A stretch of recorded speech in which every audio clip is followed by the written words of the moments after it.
Model paper में हम आगे जो है क्वेश्चन कराएंगे। तो आगे क्वेश्चन आपका है 93 कह रहा है कि यदि x और y बार दो बंटनों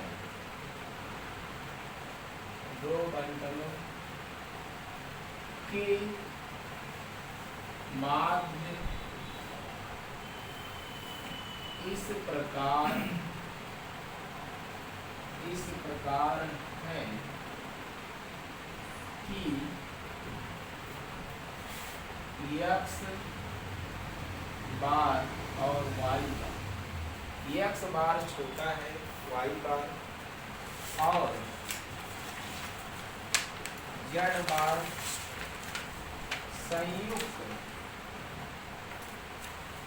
संयुक्त बंटन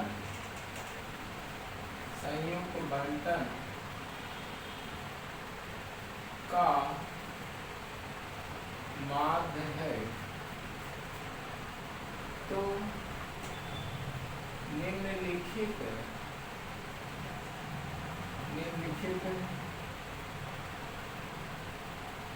कथनों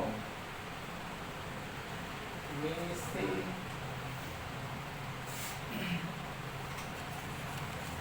कौन सा एक सही है। पहला ऑप्शन है आपका x बार छोटा है y बार और ये z। दूसरा है आपका ऑप्शन x बड़ा है y बार से, बड़ा है z बार।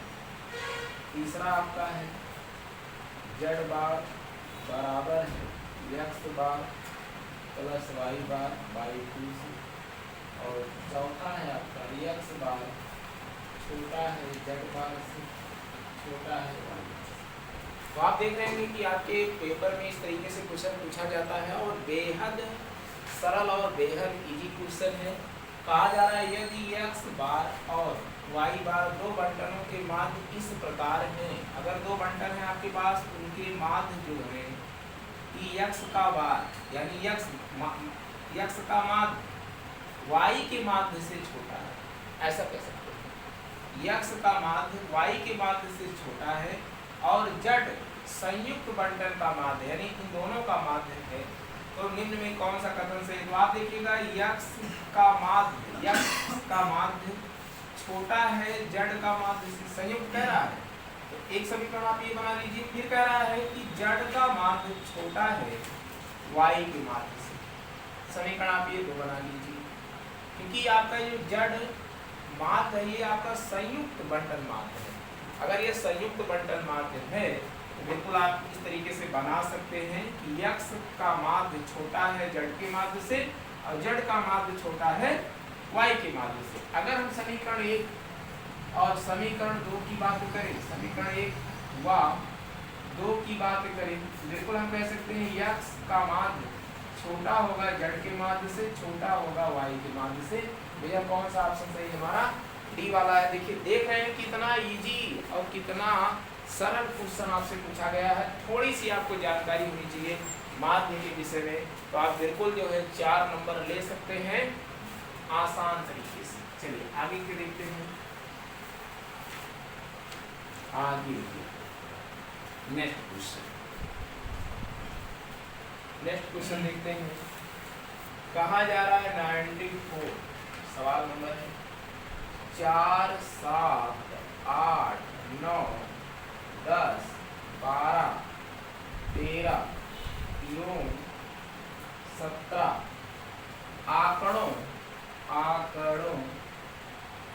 आंकड़ों का माध्य से माध्य विचलन क्या है। पहला ऑप्शन है कि 2.5 है, 3 है, 3.5 है और क्या है 4।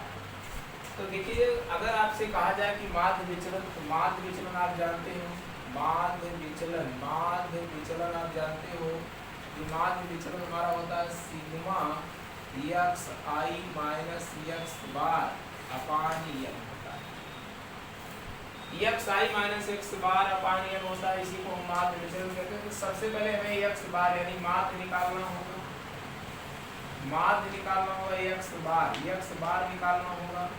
और एक्स बार आप जानते हैं सभी संख्याओं का योग बटा कुल संख्या, सभी संख्याओं का योग बटा कुल संख्या। कितनी संख्याएं? 1 2 3 4 5 6 7 8 संख्या आपके पास। तो आप बिल्कुल जोड़ लीजिए। 17 13 आपका क्या हो जाएगा 30, और 30 10 40 10 50 50 और 10 60 हो जाएगा 60 और 9 7 16 16 और 16 4 20 आपका हो जाएगा 80 80 बटा 8 बराबर आपका हो गया 10। यानी हमें एक्स बार मिल गया 10। अब हमें माध्य विचलन निकालना है। अगर हम माध्य विचलन की बात करें, माध्य विचलन की बात करें तो माध्य विचलन आपका हो जाएगा 20। आप देखिएगा एक्स आई में से एक्स बार आप निकालेंगे, एक्स आई में से एक्स बार निकालेंगे, लेकिन ये सभी पॉजिटिव ही लिया जाएगा, निगेटिव नहीं लिया जाएगा। तो यानी आप कह सकते हैं कि 4 में से 10 घटाइए, 4 में से 10 घटाएंगे तो 6 आ जाएगा। 7 में से 10 घटाइए तो 3 आ जाएगा। यहाँ आपका 2 आ जाएगा, यहाँ 1 आ जाएगा, यहाँ 0 आ जाएगा, यहाँ 2 आ जाएगा, यहाँ 3 आ जाएगा और यहाँ 7 आ जाएगा। और संख्या आपके पास वही है 8। हमने किया क्या है एक्स आई मतलब हो गया ये पद 4 7 8 9 10 11। इस तरीके से एक्स आई का मतलब हो गया आपका ये जो क्रम ये पद दिए गए हैं वो आपके पद हैं 6 3 9 2 11 11 1 12 12 12 3 15 2 17 17 और 17 7 आपका हो जाएगा 24 24 बाई 8 क्या हो जाएगा आपका 3 ये आपका जवाब हुआ माध्य विचलन। ठीक है 3 हुआ माध्य विचलन।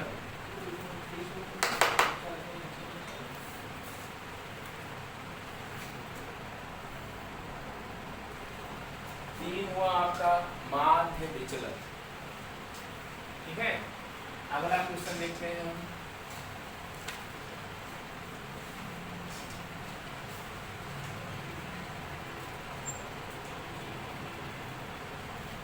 पंचानवे 95 20 प्रेक्षणों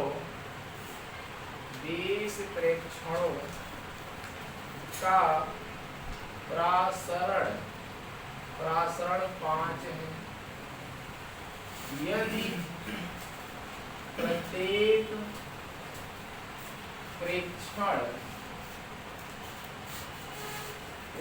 प्रेक्षण 2 से गुणा किया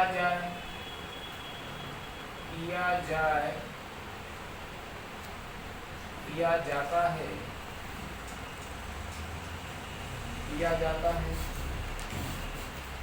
तो परिणामी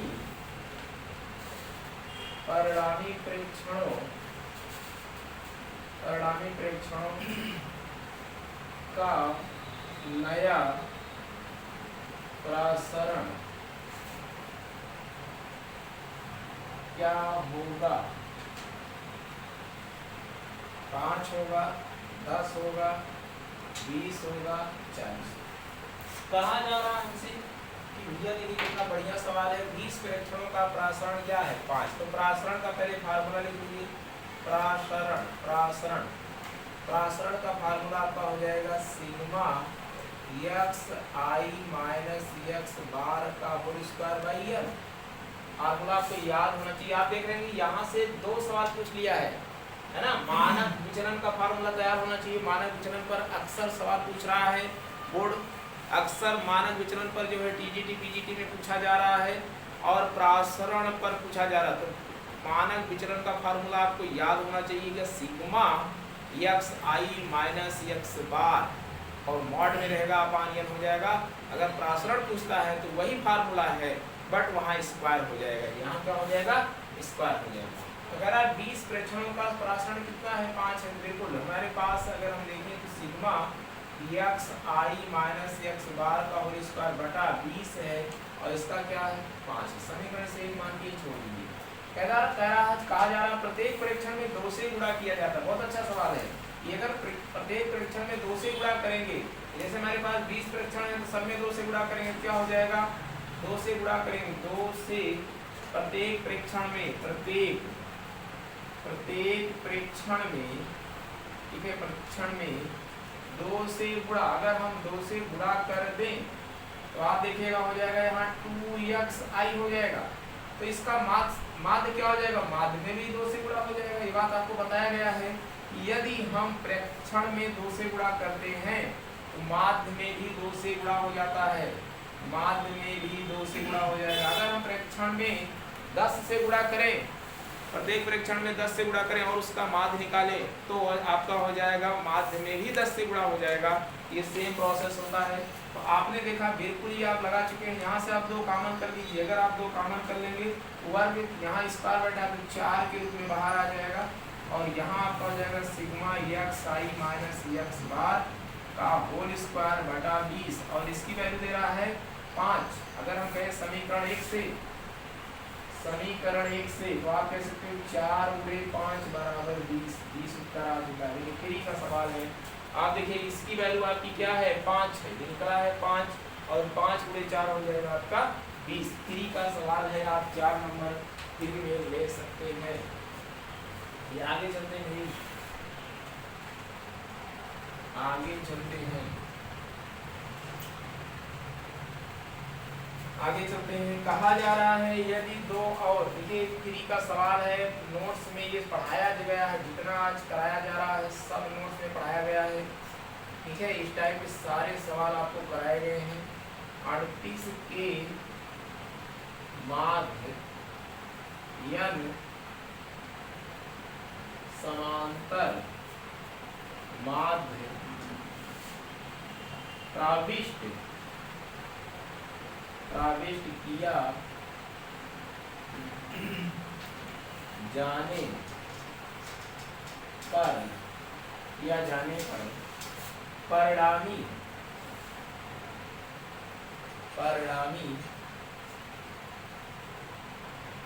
श्रेणी का योग 200 प्राप्त हो तो n का मान होगा, n का मान होगा, कह रहा है 2 होगा, 10 होगा, 8 होगा, इनमें से कोई नहीं होगा। देखिए कितना आसान सवाल है, कितना सरल सवाल है। इस टाइप का सवाल आपको पढ़ाया गया है, आपके नोट्स में कराया गया है। बिल्कुल, यदि 2 और 38 के मध्य, अगर हम 2 ले लें और यहाँ 38 के मध्य, आपके 38 के मध्य कह रहा है n समांतर माध्य है, यानी n समांतर माध्य रखे गए हैं, तो श्रेणी का योग 200 प्राप्त होता है। तो आप बताइएगा इसमें पदों की संख्या क्या होगी। पदों की संख्या आपको बताएगा, पदों की जो संख्या होगी होता है n + 2 पद होते हैं। 2 तो आपके ये हैं और n आपके बैठाए गए हैं। आप देखिएगा बीच में n पद बैठाए गए हैं और 2 आपको दिया गया है, इसलिए यहाँ पदों की संख्या n + 2 होती है। योग पूछ रहा है तो योग का फार्मूला लगा दीजिए n/2 और a + l वाला। यल का मतलब पहला पता और आखिरी पता है। पदों की संख्या यहाँ देखिएगा ये 200 है, यहाँ आपको n/2 पद दिए गए हैं, /2 कर दीजिए, और a का मतलब 2 और ये 38। तो आप लिख सकते हो, यहाँ देखिएगा आप गुणा लगा सकते हो, या फिर ऐसे भी आप रहिए, और n + 2/2 और 38 तो क्या हो जाएगा आपका 40, 40 से कट जाएगा आपका 20, और 20 से कट जाएगा ये 10 बार, और आपका यहाँ आ गया n + 2 बराबर 10 और n बराबर आपका हो गया 8। उत्तर क्या हुआ आपका 8 हुआ। उत्तर क्या हुआ आपका 8 हुआ। उत्तर हुआ आपका 8।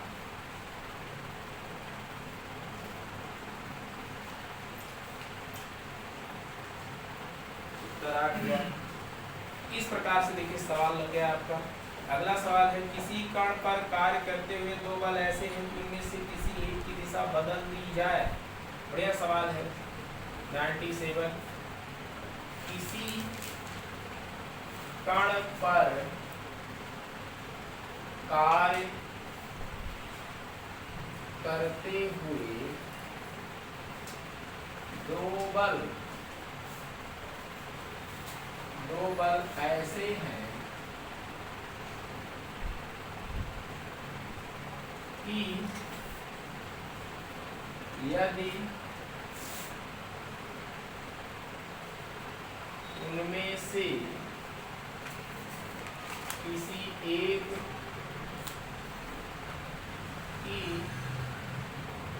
दिशा बदल दी जाए तो परिणामी भी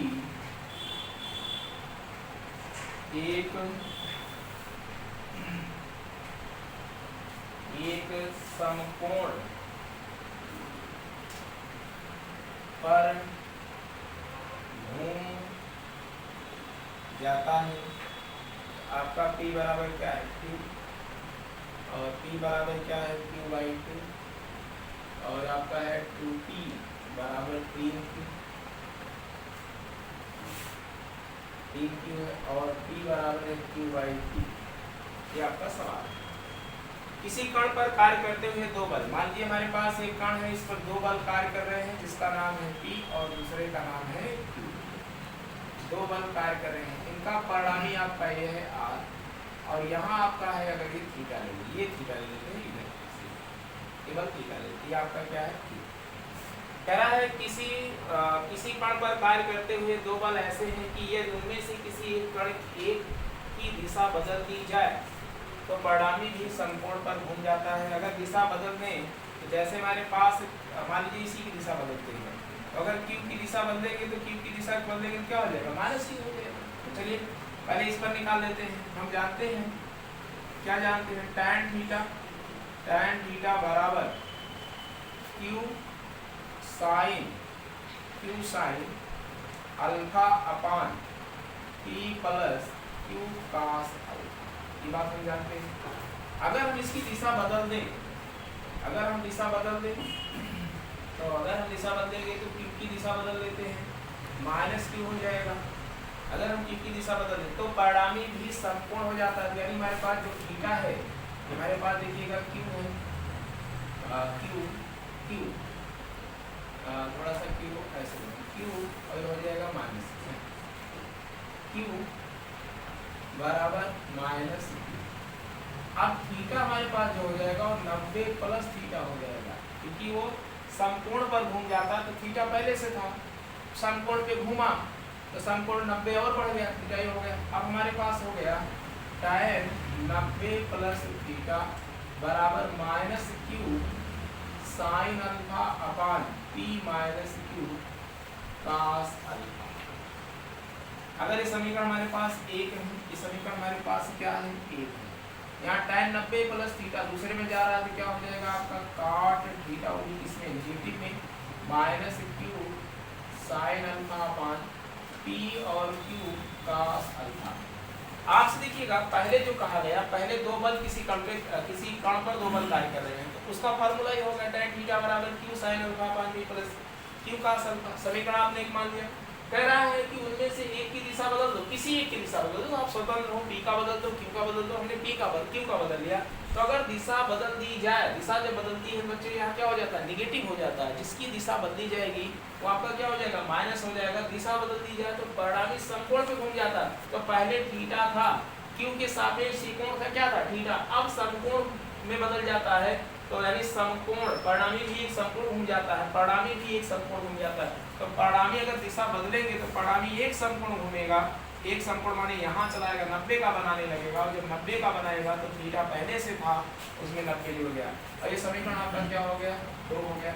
अगर हम बात करें समीकरण 1 और 2 का गुणा करा लें आपस में, तो बायां बाएं से गुणा हो जाएगा और दायां दाएं से गुणा हो जाएगा। बिल्कुल बायां बाएं से गुणा हो जाएगा। समीकरण 1 गुणे 2 तो बाया बाएं से गुणा हो जाएगा tan थीटा, तो माइनस से माइनस उड़ा दीजिए, आपका हो जाएगा cot थीटा बराबर हो जाएगा आपका ये q sin अल्फा, और आपका हो जाएगा गुणे q sin अल्फा अपान ये आपका हो जाएगा p plus q cos alpha, और ये हो जाएगा आपका p minus q cos alpha. ये कट के एक हो जाएगा, थोड़ा सा यहाँ जगह कम पड़ रहा है, बिल्कुल आप देख रहे होंगे, इसको हम निकाल देंगे। यहाँ देखिएगा जो बात यहाँ प्लस में है वही बात यहाँ माइनस में है, तो आपका हो जाएगा ये p square minus q square, और ये हो जाएगा आपका cos स्क्वायर अल्फा बराबर हो जाएगा आपका q square sin square alpha. ये आप इधर भेज दीजिए तो आपका हो जाएगा p स्क्वायर बराबर q स्क्वायर, और ये आपका हो जाएगा अगर कॉमन ले लेंगे sin square alpha plus cos square alpha, जिसकी वैल्यू 1 हो जाएगी, यानी p स्क्वायर बराबर क्या हो गया q, तो आपका स्क्वायर भी हटा दें तो p बराबर क्या हो जाएगा q, एक उत्तर हो गया p बराबर q। देखिए फ्री का सवाल है, आप आसानी से सवाल को बना सकते हैं। चलिए आगे चलते हैं।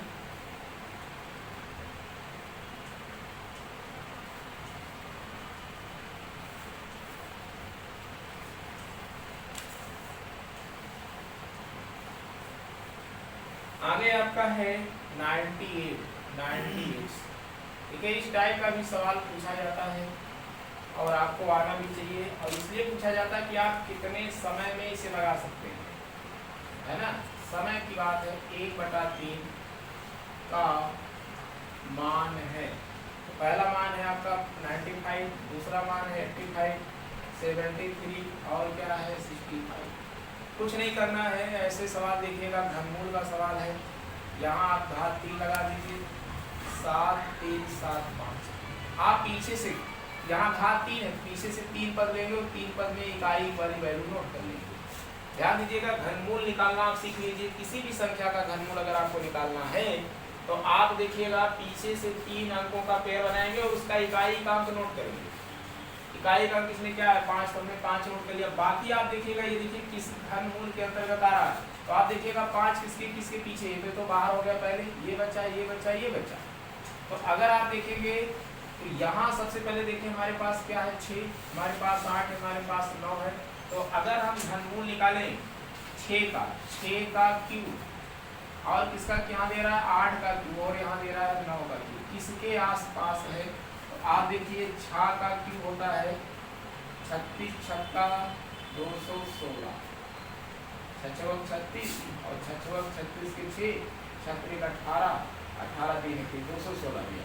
216 बहुत कम है, ये तो बहुत ज़्यादा है, इसका मतलब ये नहीं होगा। तो 8 का क्यों निकाले, 8 28 64 गुणे 8, 8 चौ 32 के 2 पैरी 3, 8 6 48, 48 के कम, ये भी बहुत कम है, यानी हो गया 512, नहीं है इसका। बस तब आपका उत्तर क्या हुआ 9, यानी यहाँ आप 9 चिपका दीजिए। 95 का घनमूल है, किसका घनमूल है 95 का घनमूल है। कैसे पता चला भैया, 9 9 81 और गुणे 9, 9 1 कम 9, 9 8 72। हमने कहा था किसके आसपास आ रहा है, तो आप देखिएगा अगर हम 10 का क्यूब लेते हैं तो आपका हो जाएगा 1000। 729 और 1000 के बीच की ये संख्या है, तो सबसे छोटा वाला लिया जाता है। तो सबसे छोटा क्या है 9, और 95 को आप 3 बार गुणा लगाएंगे यही उत्तर मिल जाएगा। ये होता है घनमूल निकालने का तरीका भैया, घनमूल निकालने का तरीका होता है, आसानी से आप बना सकते हो। आगे आपका सवाल है 99 नंबर सवाल है, कह रहा है v वेग से बहने वाली नदी, v वेग से बहने वाली नदी में u वेग से तैरने वाले किसी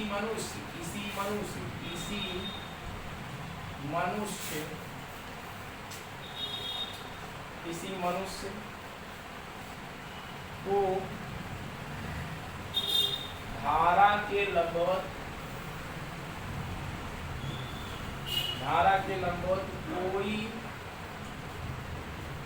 दूरी पार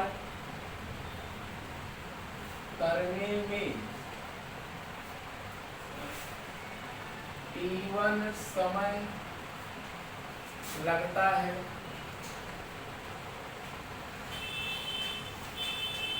और धारा की दिशा में उतनी ही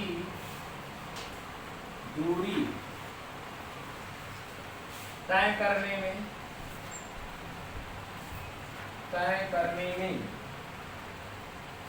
t2 समय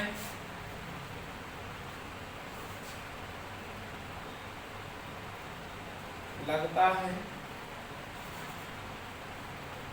तो t1 अनुपाते t2 होगा। t1 अनुपाते t2 होगा। चलिए पहला ऑप्शन आपके पास दिया गया है √u - b अनुपाते √u + b। दूसरा ऑप्शन आपके पास है √uv अनुपाते u + b। तीसरा ऑप्शन है u - v अनुपाते uv। चौथा ऑप्शन है आपके पास u + v अनुपाते u - v। चार ऑप्शन है। तो चलिए भैया बनाते हैं, एक नदी बनाते हैं। नदी कहा जा रहा है v वेग से बहने वाली नदी। बहने वाली नदी आपकी क्या है? v वेग से। नदी में u वेग से तैरने वाले किसी मनुष्य को धारा के लंबवत कोई दूरी पार करने में, भाई धारा के लंबवत ऐसे सीधे यहाँ जाना चाहता है, धारा के लंबवत जाना चाहता है। धारा ऐसे आपकी बह रही है, धारा आपकी ऐसे बह रही है, तो लंबवत जाने के लिए उसे तिरछा तैरना पड़ेगा। और तैर कैसे रहा है? u वेग से तैर रहा है, ठीक है, u वेग से वहाँ तैर रहा है। तो अगर ऐसे तैरेगा इस तरीके से, तो आपका जो है ऐसे यहाँ u वेग से तैर रहा है। आप देख रहे हो यहाँ 90 बना रहा है, बात की बात है, यहाँ देखेंगे हम 90। तो सबसे पहले आप देखिए परिणामी वेग v² = u² + v² और +2uv और क्या हो जाएगा? cos अल्फा हो जाएगा, cos अल्फा। करा v वेग से बहने वाली नदी में u वेग से तैरने वाले किसी मनुष्य को धारा के लंबवत कोई दूरी पार करने में t1 समय लगता है और धारा की दिशा में इतनी दूरी तय करने में t2 समय लगता है। तो t1 अनुपाते t2 होगा, t1 अनुपाते t2 होगा। तो यहाँ आप देख रहे हैं कि अगर हम यहाँ बात करें, यहाँ ये थीटा है और ये आपका ये 90 है, तो अल्फा हमारे पास हो जाएगा 90 + थीटा। क्योंकि पहले व्यक्ति को यहाँ से इस वेग निकाल लिया जाए, यहाँ का वेग, व्यक्ति का जो वेग ऐसे लंबवत जाना चाहता है तो ऐसे तिरछा तैरेगा, तो ये 90 से कुछ ज़्यादा दूरी